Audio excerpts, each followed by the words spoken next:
Hi there, Laura here from Get Organized HQ, ready to share my top organized home hacks with you.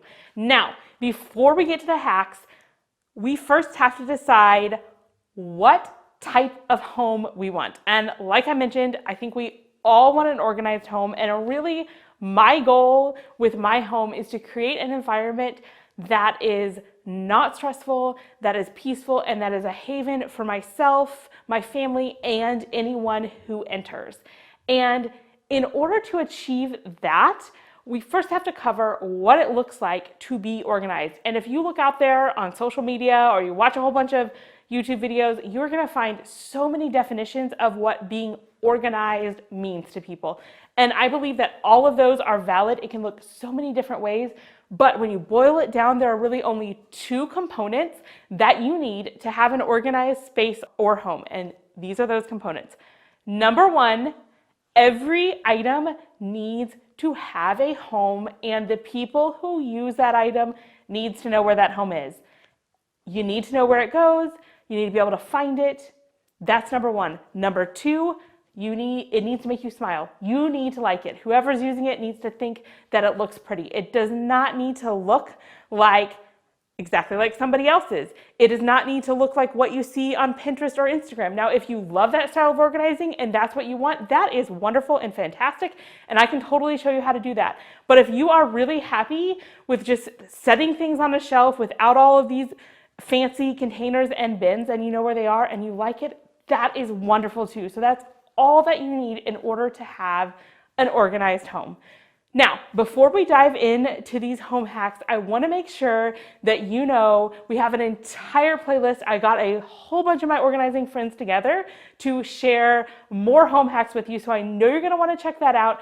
And if you love the idea of an organized home, whether you're a total organizing junkie yourself or you are just trying to become more organized, you are going to love Get Organized HQ Virtual. We're going to hear tons of advice on how to organize your home and life. And it's completely online. You don't have to change out of your yoga pants. You don't have to hire a babysitter. You don't have to go anywhere. And the best part is, for just a little bit longer, it's completely free. So make sure you check out that link below and see if it's something for you.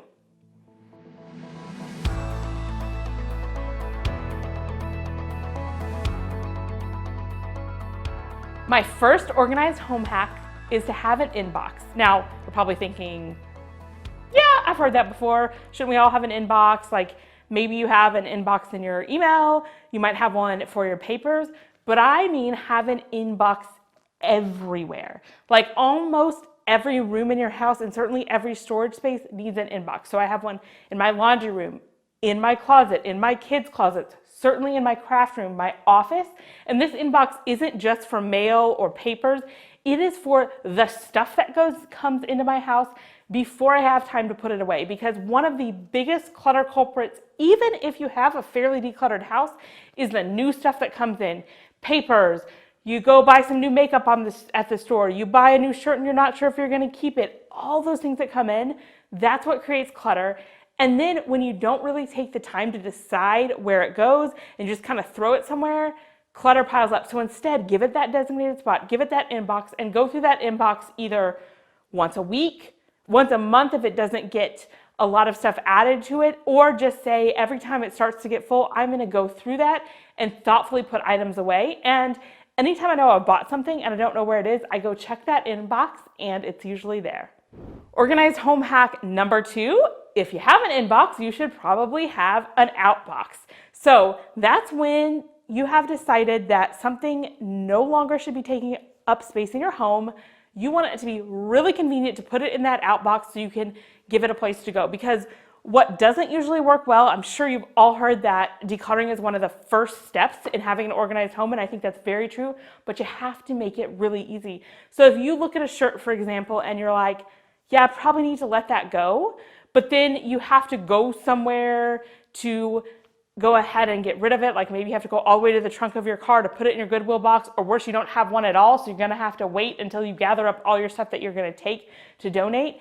It's gonna be way harder to remember and it's gonna sit there for longer. So you want an outbox somewhere close to where you are so that you can toss that item in and it's like saying we're getting rid of this, and then every so often go gather up everything from those outboxes, put them in a box, and then take them where they need to go, donate them or give them away or something like that. At a minimum, I think you want one outbox on every level of your home, because I think there's just some unwritten rule that we'll go a lot of places and go through some effort, but we're not going to go up or down the stairs just to toss something in an outbox. So you need it on every level of your home.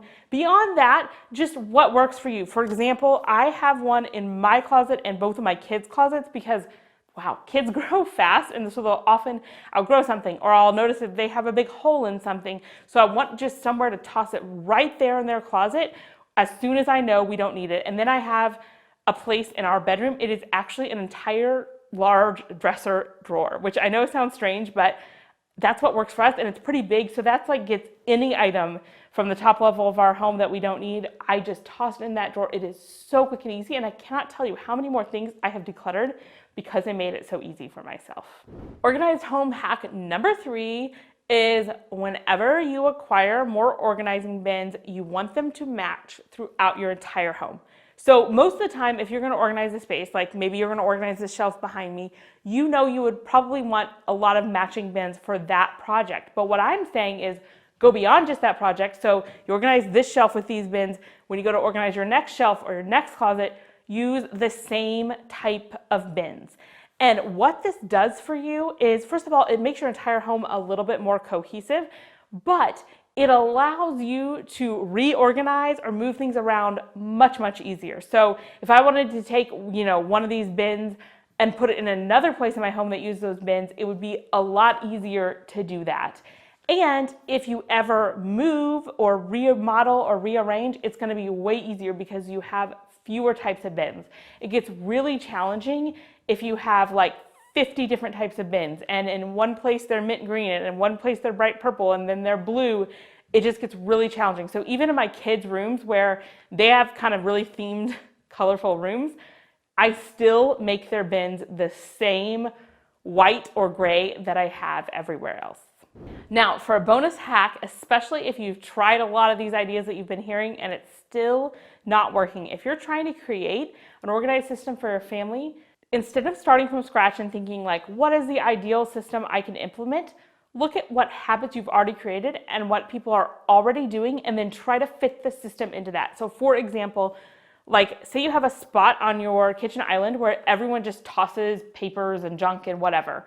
Instead of being like, oh, I want you to put these papers in this basket way over here on the other side of the living room, say, I'm going to put this basket here on the island where everyone already tosses papers.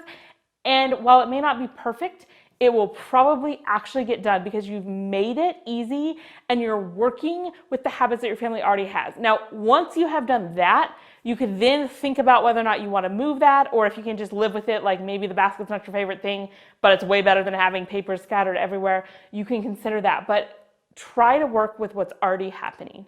If you enjoyed learning about these organized home hacks, then I know you're going to love all of the other hacks in this playlist. I got together a whole bunch of my organizing friends to share their very best hacks with you as well. And every single person in the playlist, along with loads more, are participating in our Get Organized HQ Virtual, which is a week-long online conference completely free to attend, that's going to share loads and loads of organizing goodness, lots more home hacks, and a lot of things to help you manage your time and life better.